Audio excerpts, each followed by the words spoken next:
Hi everyone and welcome to Rugby for Days. Welcome to this set. This is our travelling set. We don't normally shoot videos here, but we thought for today's Rugby World Cup it would be nice to just sit at the living room, watch a bit of rugby. We just saw Fiji played Australia.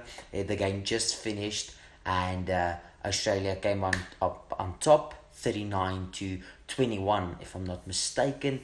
It was really a good game. What do you think, Daniel? Yeah, I think Fiji was in the game. They led it with 9 points at one stage. The Flying Fijians lived up to their name. Yes. I just think that discipline cost them. Yes. Tackles slipping. I think I missed something like 40 tackles. Yes. So you can't win a game against a tier 1 nation slipping 40 tackles. Making 120 with that. That's a very odd stat to compete with. And I think clinically they weren't good. We watched about 4 or 5 lineouts where they didn't receive the ball going to the first receiver because they keep on knocking it. Yes. And you can't play against Australia like that. You can't keep on knocking the ball, try and go forward, knocking on. So. Yeah, the handling errors was shocking.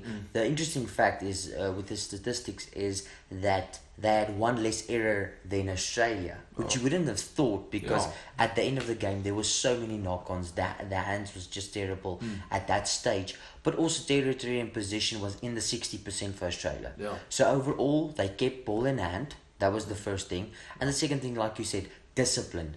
It was a discipline that lacked in the Fijian side, and that's why, in my opinion, they couldn't hold on to a tier 1 nation like Australia. And we have spoken about this as well in this week, that Australia's rugby stat for the World Cup is always good. Yeah, they can suck in all the other games, but in a World Cup they just pitch up for some odd reason. Yeah, and they set a good tone for themselves now. Now they can the next challenge is Wales.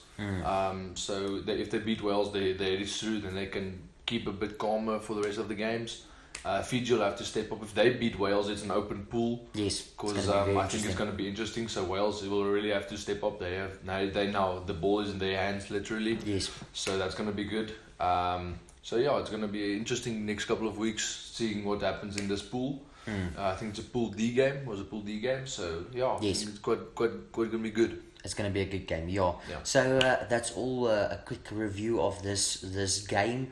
At the end of the day, the discipline wasn't there for the Fijians, and that's why, in my opinion, that the Australians actually just pushed through, and their fitness got them through the line. So that was good. Also, the yellow card. The Fijians got a yellow card in the 60th minute or so, and that cost them 2 tries in that 10 minutes. So that also is just the importance of discipline, because if you get a yellow card, first tier teams like Australia will bounce. If you get a yellow card against New Zealand or Wales, they will bounce as well. They'll make you pay for it. And we're happy because the Pooper combination worked. Yes. Michael Hooper and David Pocock worked. Stefano just seems sad because he picked Fiji on Super Brew, so that's why he seems sad. They led in the first half. I'm just saying, I'm happy for the Fijians. They led in the first half. They got tries in. I'm just sad that they can't hold it through. But that also begs the question. I'm going to ask you guys to just comment below.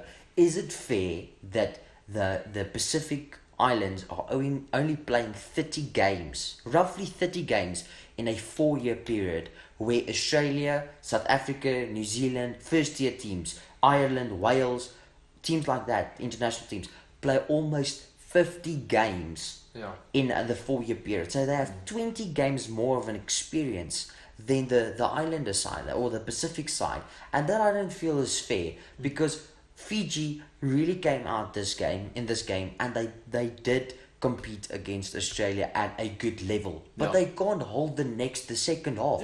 If it was just the first 40 minutes, I would have been happy because Fiji would have won. But they can't hold the last 30 minutes. The last 30 minutes was just playing crap. For Fijian side. So that for me, just comment below what do you think? Do you think they need to play more? Do you think it's actually the International Rugby Board that should give them more games? Give them their own tournament. How cool will that be? We see the Rugby Championship every year. We see the Six Nations every year. Canada, USA, Japan, they played in their own tournament a couple of months ago. Why can't Fiji, Tonga, Samoa play their own tournament at an international stage where we would like to see them play at a better level? Yeah. That just begs the question. So if you can comment below, we will love to see that comments. We love to read them out loud, out on a video in the upcoming weeks. So that would be quite cool. And then that's all I have to say about this game. Yeah, I think that also contributes to players like Marika Corbett, who is a Fijian. Yes. Not leaving Fiji, because he plays double the more rugby in Australia than he does in Fiji. Yes. So that you'll actually keep your best players, and imagine Corbetti playing for Fiji, scoring against Australia. That would have been nice. Would have been but amazing. Now he's playing for Australia, scored against his own tier nation. Lotto, also the hooker, also Yes. Fijian. So Fijians playing against Fijians. Yeah, that begs the question. But yeah, that's all we have for today. Like, subscribe, comment, and we'll see you guys next video. Awesome. Thanks, guys.